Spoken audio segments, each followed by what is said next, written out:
Once upon a time, in a faraway land, there lived a silly and frivolous emperor who was very fond of new clothes.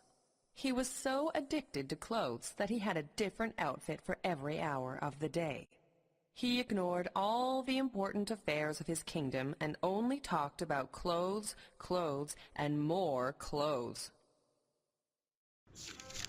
One day, the emperor announced a grand celebration for his upcoming birthday. He called his advisors and told them that he wanted a unique outfit for his gala birthday procession. Weavers and tailors were invited from around the world, and banners were hung across the city which read, "The tailor who most impresses the emperor with his unique design will be rewarded 10,000 gold coins. But if they fail to do so, they will be punished." The news spread across the kingdom and beyond. First came an Italian tailor. The emperor was not impressed at all, for he found the clothes to be too simple. He was angry and ordered his subjects to make the weaver clean all the royal utensils for a day as punishment. Next came a renowned designer from Persia. He was very confident and boastfully displayed his best creations. Again, the emperor was not pleased. He ordered the designer to paint the walls of his court. A few days later, 2 weavers from Morocco came to show their collection to the emperor. They displayed clothes studded with diamonds, rubies, jades, and other priceless gems. Their work was so beautiful that everyone present gasped in awe. But the emperor was still not impressed. He declared that they must shave their heads and mustaches as punishment. No one wanted to try their luck at impressing the emperor after hearing about his punishments. The emperor's birthday was only a few days away, and he still had not found a suitable ensemble for himself. He became extremely sad and depressed. His ministers and advisors tried to help, but the emperor was inconsolable.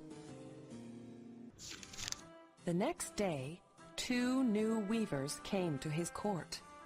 They had come from a distant land and claimed that the garments they created were magical, and that these garments were visible only to clever and intelligent people, and invisible to fools. The emperor hired them immediately and told them he would give them anything they needed.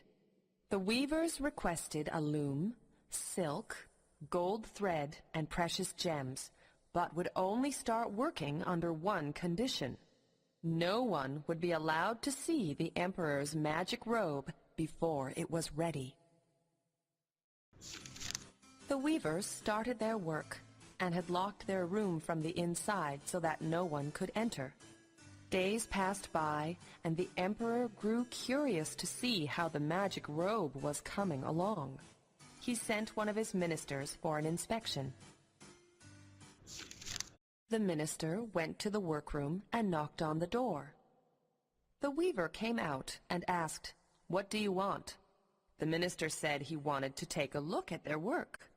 The weaver frowned at him and said, "Doesn't the emperor know that no one is allowed to see his robe until it is ready?"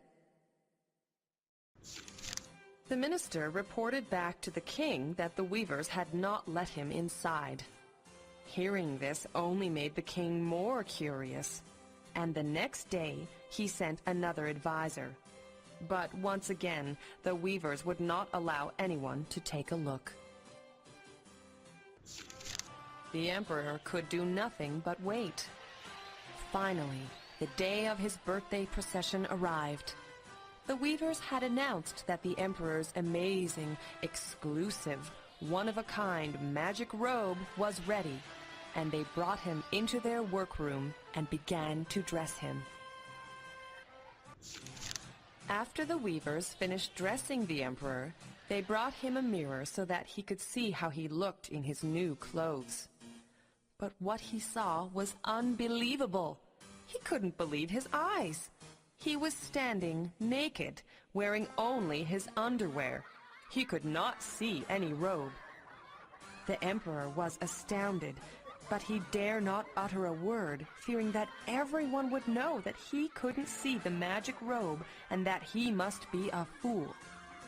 Instead, he said, "What a fantastic robe! I love it very much." The emperor went out into the streets for his gala procession.